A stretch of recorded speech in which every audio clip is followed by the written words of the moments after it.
bin Abdul Aziz Al-Malibari fi Fathul Mu'in, berkata Asy-Syaikh Zainuddin bin Abdul Aziz Al-Malibari di dalam kitab Fathul Mu'in.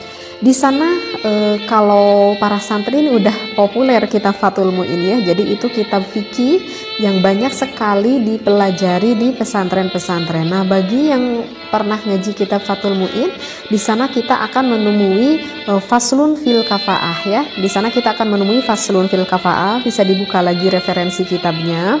Kemudian kita lihat agak ke bawahnya itu ada tatimatun ya. Ada tatimatun, di sini ada pembahasan yang mengatakan seperti ini. Jadi di dalam tatimatun itu yang membahas fi bayani ba'di adabin nikah ya, di dalam menjelaskan sebagian adab-adaban tentang nikah. Nah, ada yang dikatakan oleh Syekh Zainuddin, referensinya seperti ini. Ya juzu, diperbolehkan li zauji, bagi suami, kullu tamattu'in, boleh sang suami bersenang-senang ya, boleh suami bersenang-senang minha, dari istrinya, bima siwa halqati duburiha, selain ataupun kecuali dengan sesuatu yang berada di lubang duburnya, lubang dubur sang istri, dari lubang belakang. Nah, itu nggak boleh. Walau bimasyi badriha. Nah, kecuali nih, walau bimasyi badriha, yang diperbolehkan itu walaupun sang suaminya itu sampai menghisap klitoris sang istrinya. Nah, jadi di dalam kitab Fathul Mu'in yang berkata Syekh Zainuddin bin Abdul Aziz, di sana dikatakan hukumnya diperbolehkan sang suami menghisap klitoris sang istrinya. Nah, begitu juga sebaliknya, sang istri juga diperbolehkan untuk mengulum milik sang suaminya yang kita kenal dengan gaya 69 ini gitu ya. Nah, jadi bagi sang suami ataupun sang istri, jika hal itu memang dianggap diperlukan dan saling menyukai, maka tak perlu ada keraguan kalau berbicara di dalam ilmu fikih, ulama di dalam mazhab Imam Syafi'i memperbolehkannya. Dengan syarat sang istri dan juga sang suami saling suka ya, saling meridhoi seperti itu. Kalau misalkan istrinya nggak mau gitu, kalau misalkan pengantin baru gitu ya, itu kemungkinan kebanyakan para istri tuh nggak mau gitu ya, karena mungkin agak jijik juga gitu ya, dan merupakan hal yang sangat di luar bayangan mungkin, sehingga nggak mau melakukan hal itu. Nah, tetapi kalau misalkan dengan berjalannya waktu dengan sedikit suami merayu begitu ya, kebanyakan sih wanita tidak akan merasa keberatan sih seperti itu. Nah, saya tidak tahu ya bagaimana yang dirasakan oleh suami dan juga istri Anda di rumah gitu ya. Cuman kebanyakan gitu kalau saya dengar gitu seperti itu. Cuman sih yang perlu diingat ya, di dalam berbagai gaya gitu ya, di dalam berbagai gaya ini sih sebetulnya ya memang tak perlu diajarkan juga ya. Maksudnya tak perlu diajarkan karena dengan instingnya nanti suami istri juga sih akan memahami apa yang dia inginkan sebetulnya. Jadi yang ingin saya titik beratkan di sini itu adalah bukan gayanya itu sih sebetulnya, tetapi hukumnya itu apakah diperbolehkan atau tidaknya. Jadi yang ingin saya sampaikan bukan gayanya tetapi hukumnya. Nah, kalau bertanya hukumnya di dalam fikih ya diperbolehkan.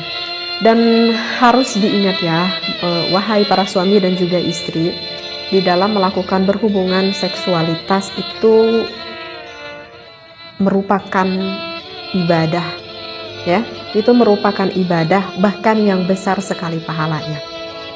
Jangan dikira ini bukan ibadah, ini adalah suatu ibadah yang besar sekali pahalanya dan banyak sekali kemanfaatannya. Yang namanya ibadah pasti itu akan diawali dengan yang baik, akan diakhiri dengan yang baik, dan dilakukannya pun dengan yang baik pula. Kenapa saya berkata seperti ini? Udah saya terangkan barusan ya, bahwa untuk gaya-gaya hal seperti ini sebetulnya tidak perlu diajarkan gitu ya. Artinya yang baik ini adalah jangan sampai kita mengetahui akan posisi ini, gaya ini dari sesuatu yang diharamkan oleh Allah. Misalkan nih biar takut ada yang nggak paham. Misalkan pasangan suami istri mengetahui hal ini itu bukan dari instingnya ataupun bukan dari keinginan sang istrinya misalkan, tetapi hal itu diketahui oleh suaminya itu misalkan maaf ya, itu dikarenakan sang suaminya itu sebelumnya itu melihat dulu film porn gitu ya. Paham ya maksudnya film porn? Jadi kalau misalkan sang suami mengetahui ini dari film porn, berarti kan yang dia ketahuinya itu bukan dari hal yang positif. Artinya yang dia ketahui itu dari hal yang negatif. Maka itu tidak akan menjadikan sebuah ilmu. Dan apakah akan mendapatkan efek negatifnya? Iya, akan mendapatkan efek negatifnya. Karena terkadang ada yang bertanya juga kepada saya itu seperti ini, apakah boleh nih bagi suami istri karena agar menambah ilmu, dia berniatnya baik nih, ingin menambah ilmu, bagaimana sih gaya-gaya gitu ya, ataupun dia ingin mendapatkan gairah seksualitas dari sang suami dan sang istrinya, tapi aku lihatnya sama istri kok bareng-bareng gitu kayak kata suaminya. Apakah itu diperbolehkan atau tidak?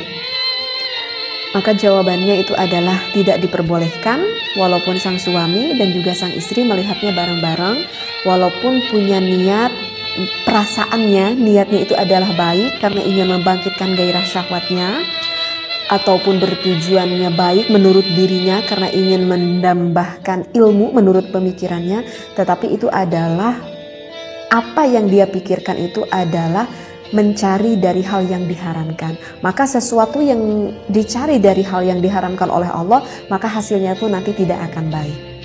Berbeda dengan saya mengetahui misalkan posisi ini gitu ya, misalkan ataupun posisi yang lain, tetapi saya mengetahuinya itu adalah dari ulama, dari kitab. Saya dikaji ini waktu saya di pesantren gitu ya, saya dikaji gitu ya. Nah itu berbeda lagi, itu memang pure dari ilmu, bahkan itu akan mendapatkan keberkahan seperti itu ya. Jadi yang saya maksudkan memang hal seperti ini nanti dengan sendirinya para suami istri itu akan memahami dan mengetahui. Hanya saja yang harus kita ketahui adalah hukumnya itu, apakah hukum yang kita lakukan ini betul atau tidak, agar kita tidak terjerumus akan sesuatu yang diharamkan oleh Allah. Nah kalau misalkan kita gak boleh lihat dulu film porn, itu alasannya kenapa gitu ya. Karena kalau saya nerangkan sekarang nanti panjang lagi ya pembahasannya. Insya Allah nanti akan saya khusus membahas tentang hal itu ya. Jadi apa yang saya disampaikan sekali lagi, mohon jangan berpikir negatif begitu ya, ambil positifnya, ambil ilmunya supaya kita tidak terjerumus akan apa yang tidak diridhoi oleh Allah Subhanahu wa taala. Wallahu a'lam wa billahi taufiq wal hidayah. Wassalamualaikum warahmatullahi wabarakatuh.